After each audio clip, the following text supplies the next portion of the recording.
Hello, हाय, नमस्कार. कशा आहात सगळेजण? तर आता तुम्ही टाईम बघू शकता. तसं तर मी 5लाच उठलेले आहे. 5ला उठत उठत शेवटी 5:45ला उठलेली आहे, कारण की पप्पांना डब्बा द्यावा लागतो आणि पप्पांनाही 7च्या पहिलाच जावं लागतो कामाला. त्यामुळे भरपूर असं लोड असतो नाही का. सकाळ सकाळी उठू तर वाटत नाही, खूप कंटाळा येतो, उठूशी वाटत नाही कारण की आपल्या पण घरी उठावं लागतं आणि इथं पण मग कंटाळा येतो. पण आता काय करणार, नाईलाज, कारण की मम्मीला तर चालत नाही आणि मग मलाच करून द्यावं लागणार आहे पप्पांना. तर इथं बघू शकतात, आज विचार केला गिलके बनवूया, त्यामुळे सकाळी उठलेले आहे. आणि पप्पांचं जेवण जे असतं ना एकदम साधं सिंपल लागतं, पण त्यांना एकदम टेस्टी लागतं बरं का. असं कसं पण चालत नाही, एकदम टेस्टी लागायला पाहिजे. साधंच पाहिजे पण टेस्टी पाहिजे. तर त्यांना मस्त असं आज मी गिलकं बनवून देणार आहे आणि मी ते कसं बनवतं तेही तुमच्यासोबत शेअर करणार आहे.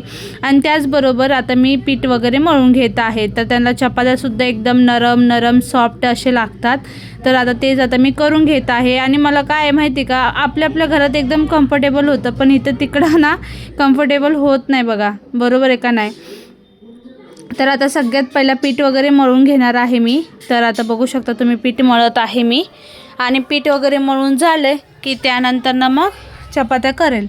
तर आता इथं बघू शकता तुम्ही तर आता किचन वगैरे व्यवस्थित असं पुसून घेत आहे. रात्रीचं कॉकरेज वगैरे फिरलेले असतात त्यासाठी. त्यानंतर ना पप्पांना गरम पाणी करायला ठेवलेलं आहे आणि त्याचबरोबर भाजी पण कट करायला तयारी करत आहे. तर भाजीसुद्धा मी बारीक अशी कट करून घेतलेली आहे, गिलकं आपलं. त्याचबरोबर पीठसुद्धा मळून एका साईडला ठेवलेलं आहे आणि पाणीसुद्धा गरम झालेलं आहे. आणि सकाळी अशी भरपूर अशी गडबड असते बघा, सेम माझ्या घरासारखीच असते इथं पण. आणि मम्मीचं कसं असतं, मम्मी पण सकाळी उठून अशी करून देते, नंतर परत ती आराम करते, कधी कधी नाही करत. तर असो, चला आता हे बघा, मी सगळ्यात पहिलं तरी तेल टाकले आणि तेलामध्ये जिरं मोहरी आणि थोडं लसूण कुटून टाकलेलं आहे. आणि त्यानंतर ना आपलं जे गिलकं आहेत ते टाकून दिलेलं आहे आणि व्यवस्थित असं आपल्याला मिक्स करायचं आहे. आणि त्यानंतर ना त्यात टाकायची आहे हळद आणि लाल चटणी पावडर टाकायची आहे. जास्त तिखट पप्पांना चालत नाही, थोडंसं तिखट लागतं, त्यामुळे मग जास्त काय तिखट टाकणार नाही. थोडंसंच असं लाल चटणी पावडर टाकलेलं आहे मी. आणि ते सगळं व्यवस्थित असं आपल्याला मिक्स करून घ्यायचं आहे, बघू शकता तुम्ही. आणि आता हे सगळं मिक्स करून झालं की त्यानंतर आपल्याला झाकून ठेवायचं आहे आणि मीठ टाकून द्यायचं आहे चवीनुसार. जास्त टाकू नका, नाहीतर मग खारट होऊ शकतं, त्यामुळे थोडंसं मीठ टाकायचं आहे.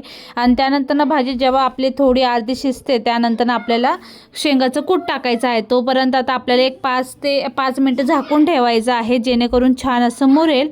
त्यानंतर लगेच आता दूध काढलेलं आहे मी आणि दूधसुद्धा आता गरम करायला ठेवणार आहे बघा. आणि सकाळची अशीच लगबग असते. तर आता हे बघा, सगळ्यात पहिलं तर दूध गरम करायला ठेवत आहे मी, कारण की सकाळी पप्पा चहा चपाती पण खाऊन जातात. पहिलं आम्हाला खूप आवडायचं, पण आता त्यांना पण आता आवडतं. तर आता हे बघा, आता इथं मी दूध ठेवत आहे, दूध पण गरम करून घेणार आहे. आणि दूध गरम ठेवल्यानंतर ना एका साईडला बघू शकता, तर आपली भाजी पण होत आलेली आहे, ऑलमोस्ट मस्त अशी मुरलेली आहे बघा. आणि त्यानंतर आता त्यात टाकायचं आहे आपल्याला शेंगाचं कूट. तर आपण मस्त असं शेंगाचं कूट बनवून ठेवलेलं होतं पहिलाच मम्मीने, तर तेच आपल्याला टाकायचं आहे आणि तेच मी आता टाकून दिलेलं आहे. आणि भाजून शेंगाचं कूट करून घ्यायचं बरं का, खूप छान असं होतं. भाजी पण असू दे किंवा काही पण नाही का, कच्चं टाकायचं नाही कधी पण. तर आता ते सगळं टाकून झाल्यानंतर मिक्स करून घ्यायचं आहे. आणि तुम्हाला रस्सा भाजी पाहिजे तर रस्सा करू शकतात. तर मी टिफिनसाठी देणार आहे म्हणून जास्त काही रस्सा केला नव्हता, लावून खाण्यासारखंच मी करणार आहे. तर आता झालेलं आहे बघा, एक 5 ते 10 मिनटं असं ठेवायचं आहे आपल्याला. तोपर्यंत मी आता करून घेणार आहे चपात्या. तर मम्मीचं वेगळं करावं लागतं, पप्पांचं वेगळं, कारण की मम्मीला साधं देत असते. पण आता सध्या तरी तिला सगळं चालतं, कारण की कसं डोळ्याचं आहे ना, तर एवढं काही प्रॉब्लेम नाही आहे. तर असो. आणि इथं बघा, पप्पांना कसे पावशेरच आणलं होते मी गिलके, मीच जाऊन भाजी घेऊन आलेली मार्केटमधून. आणि मग त्यांना मस्त असे कवळे कवळे गिलक्यांची अशी छान अशी भाजी करून दिलेली आहे. त्यानंतर एका साईडला आता बघू शकता पोळ्या चपात्या पण करून घेणार आहे मी लगेच. तर आता इथं लगेच आता मी चपात्या करणार. पप्पांना लागतात नरम आणि मला ना कसं आहे ना, माझ्या घरी मी किचन कट्ट्यावरच करायची, पण आता मम्मीकडे कसं पोलपाटावर करत असते मी. तर मला थोडंसं आज जरा व्यवस्थित झाले नाहीत, पण ठीकच आहे. आणि मग संध्याकाळी मी चांगल्या अशा केलेल्या बरं का. बाहेर काम चालू आहे, आवाज तुम्हाला येत असेल त्यावेळेला इग्नोर करा, फक्त माझ्या आवाजाकडे लक्ष द्या. तर मस्त असं आता बघू शकता तुम्ही, मी छान अशा चपात्या केलेल्या आहेत. त्याचबरोबर पप्पांनासुद्धा आता चाय ठेवलेला आहे. आणि हे माझं फक्त 1 तासामधलं तुम्हाला सगळं मी शेअर करत आहे बघा. एका तासामध्ये मी काय काय करून घेतलेलं आहे. त्यानंतरचे पण ब्लॉग तुमच्यासोबत छान छान येणार आहेत, त्यामुळे व्हिडिओला एंडिंगपर्यंत नक्की बघत जा. आणि कोणी नवीन असाल तर चॅनलला सबस्क्राईब करून ठेवा. तर आता इथं बघू शकता झालेलं आहे आणि त्यांना एक चपातीला मस्त असं तूप लावून ना चायसोबत देणार आहे मी खायला. तर बघू शकता तुम्ही. तर आता ते झालेलं आहे. आता चपातीला मस्त असं तूप लावून घेत आहे मी. तर आता इथं बघू शकता मस्त असं झालेलं आहे. चपाती पण छान लागते बरं का. चाय आणि मस्त तूप लावलेली चपाती खायला खूप टेस्टी लागते. तुम्ही पण खाता का नाही नक्की मला कमेंटमध्ये कळवा. तर इथं बघू शकता पप्पांना पण मी दिलेला आहे चाय चपाती. पप्पांनी पण खाल्ला. त्यानंतर ना पप्पांचा आता मला टिफिन भरायचा होता आणि मस्त असं पहिला टिफिन पुसून घेणार आहे मी. तर टिफिन दोन्ही पण चांगले पुसून पप्पांना काय 1-2-2.5 चपात्या दिल्या की बस होऊन जातं. आणि ते कसं घरात पण खाऊन जातात. त्यांना तसं जास्त काही चालत नाही, पण मग तरी पण थोडंफार नाही का जेवढं होईल तेवढं मी द्यायचा प्रयत्न करत असते. तर आता इथे बघू शकता मस्त अशी आपली भाजी झालेली आहे. जास्त काही मी रस्सा वगैरे ठेवलेला नाही आहे, नॉर्मलच केलेली आहे. तर आता तुम्ही बघू शकता. तर मस्त अशी झालेली आहे आपली भाजी आणि थोडीशी मी घरात ठेवलेली आहे खाण्यासाठी. त्यानंतर चपात्या घेतलेल्या आहेत. तर चपात्या आता ठेवत आहे मी टिफिनमध्ये. तर बघू शकता तुम्ही 2 ते 1-2.5 चपात्या मी दिलेल्या आहेत पप्पांसाठी. म्हणजे 3च दिलेला आहे ऑलमोस्ट. आणि त्यातले फक्त थोडासा 2-3 घासाचा तुकडा काढलेला आहे. आणि असं बघा टिफिन माझा रेडी झालेला आहे. आणि तुम्हाला आजची माझी रेसिपी पण कशी वाटली तेही मला कमेंटमध्ये कळवा.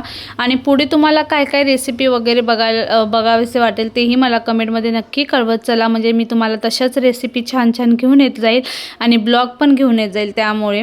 तर चला, आणि ज्याला व्हिडिओ आवडला असेल त्यांनी लाईक पण करत चला आणि छानशी एक कमेंट पण टाका, म्हणजे मला कळेल कोण कोण आहे सोबत. तर असं आहे बघा. आता सगळं झालेलं आहे स्वयंपाक वगैरे. त्यानंतर ना आता मी करून घेत आहे किचनवरचा आवराआवरी. आणि बघू शकता करेक्ट 7 वाजलेलं आहे आणि बरोबर आणि 1 तासामध्ये बघू शकता एवढं माझं सगळं झालेलं आहे. आणि त्यानंतर निवांत झाली. पोरं पण झोपले होते, सगळे झोपले होते आणि मी सुटलेली होती. आता मी गरम पाणी पिणार आहे. पाणी करून घेते पिण्यासाठी. बाकी पप्पांना मस्त डब्बा करून दिलाय, गेलाय तो आता. आता मम्मीला करायचं काहीतरी परत आमच्यासाठी नाश्ता वगैरे. पप्पांना जे केलेलं असतं ते पप्पांना पूर्ण डब्यात जात असतं.